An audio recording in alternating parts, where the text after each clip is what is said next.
Hi hello నమస్తే welcome to our channel Ragadeepthi allrounder. నేను మీ రాగదీప్తి. ఈరోజు మనం క్రిస్పీ ఫ్రైడ్ చికెన్ రెసిపీ ఎలా ప్రిపేర్ చేసుకోవాలో చూద్దామండి. ఇది ఈవినింగ్ స్టార్టర్గా చాలా బాగుంటుంది, మీరు ట్రై చేయండి. ఇది చాలా సింపుల్. ముందుగా నా ఛానల్ సబ్స్క్రైబ్ చేసుకోకపోతే సబ్స్క్రైబ్ చేసుకోండి. ఒక బౌల్ తీసుకొని అందులో బాగా వాష్ చేసి ఇలా చిన్న చిన్నగా కట్ చేసి పెట్టుకున్న చికెన్ పీసెస్ వేసుకోండి. దీన్ని మ్యారినేట్ చేయాలి, సో అందుకని స్పైసెస్ యాడ్ చేద్దాం. చికెన్కి సరిపడా ఉప్పు, కారం పొడి వేసుకోండి. తర్వాత ఒక half table spoon ginger powder వేసుకోండి. తర్వాత ఒక half table spoon garlic powder, ఒక హాఫ్ టేబుల్ స్పూన్ మిరియాల పొడి, 1 టేబుల్ స్పూన్ ఆనియన్ పౌడర్, కొద్దిగా సోయా సాస్, టొమాటో కచప్, కొద్దిగా గరం మసాలా, కొద్దిగా చికెన్ మసాలా, ఇవన్నీ వేసి బాగా మిక్స్ చేసి మ్యారినేట్ చేయండి. వీలైనంత ఎక్కువసేపు మ్యారినేట్ చేయండి. చికెన్ బాగా మ్యారినేట్ అయితే టేస్ట్ బాగుంటుంది.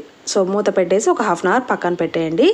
తర్వాత ఇప్పుడు బ్రెడ్ స్లైసెస్ తీసుకొని చిన్న చిన్నగా కట్ చేసుకొని మిక్సీ పట్టుకుంటే మనకి ఇలా బ్రెడ్ క్రమ్స్ అనేది రెడీ అయిపోతుంది. ఇలా ప్రిపేర్ చేసి ఒక ప్లేట్లోకి పెట్టుకోండి. తర్వాత ఒక బౌల్ తీసుకొని అందులో కొద్దిగా ఉప్పు, కారం పొడి, కొద్దిగా వాటర్ వేసి మిక్స్ చేసి ఒక ఎగ్ని అందులోకి వేసి బాగా బీట్ చేసి పక్కన పెట్టేసుకోండి. సో ఇప్పుడు చికెన్ కూడా మ్యారినేట్ అయిపోయింది. సో అందుకనే స్టవ్ ఆన్ చేసి కడాయి పెట్టి డీప్ ఫ్రైకి ఆయిల్ పెట్టేయండి. సో చూడండి, bread crumbs ready, chicken ready, egg ready.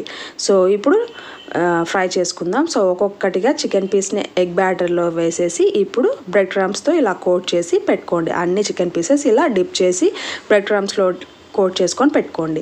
నేను ఇందాక చూపించిన garlic powder, ginger powder, onion powder అవి రెడీమేడ్ దొరికితే తీసుకోండి. లేదంటే అవి ఎలా ప్రిపేర్ చేయాలనేది మన ఛానల్లో ఆల్రెడీ ఉంది. ఒకవేళ చూడని వాళ్ళు నేను డిస్క్రిప్షన్లో లింక్ ఇస్తాను, అది చూసి ప్రిపేర్ చేసి పెట్టుకోండి. ఒకవేళ టైం లేదంటే రెడీమేడ్ ప్యాకెట్స్ అయినా దొరుకుతాయి, దాంట్లో యాడ్ చేసుకుంటే చాలా బాగుంటుంది టేస్ట్ అనేది. సో చూడండి, మన చికెన్ పీసెస్ అన్నీ ఇలా ఆయిల్ కాగేలోపు ఈ చికెన్ ఎగ్ బ్యాటర్లో ముంచేసి బ్రెడ్ క్రమ్స్లో కోట్ చేసి అన్నీ పెట్టేసుకోండి. ఇప్పుడు ఆయిల్ కాగిపోయింది. ఇప్పుడు వీటిని ఒక్కొక్కటిగా వేసుకోవాలన్నమాట. సో వేసుకొని బాగా రెండు వైపులా ఫ్రై చేసుకోవాలి. సో చూడండి, ఆయిల్ కాగిపోయింది కదా, సో ఇలా ఒక్కొక్కటిగా వేసుకోండి. సో బ్రెడ్ క్రమ్స్తో కోట్ చేస్తాం కాబట్టి క్రిస్పీగా చాలా టేస్టీగా ఉంటుందండి. పిల్లలకు కూడా చాలా బాగా నచ్చుతుంది. సో మీరు కూడా ఒకసారి ట్రై చేయండి. ఎలా వచ్చిందనేది కామెంట్ సెక్షన్లో తెలియజేయండి. సో ఇలా వేసిన తర్వాత రెండు పక్కల లైట్ గోల్డ్ కలర్ వచ్చేంత వరకు ఫ్రై చేసుకుంటే మన క్రిస్పీ ఫ్రైడ్ చికెన్ అనేది రెడీ అయిపోతుంది అనమాట. సో నా ఛానల్లో ఇంకా చికెన్ రెసిపీస్ ఉన్నాయి, వెళ్ళి చూడండి. సో చూడండి, ఇలా రెండు వైపులా ఇలా క్రిస్పీగా గోల్డ్ కలర్ వచ్చేంత వరకు ఫ్రై చేసుకుంటే మన స్టార్టర్ రెడీ.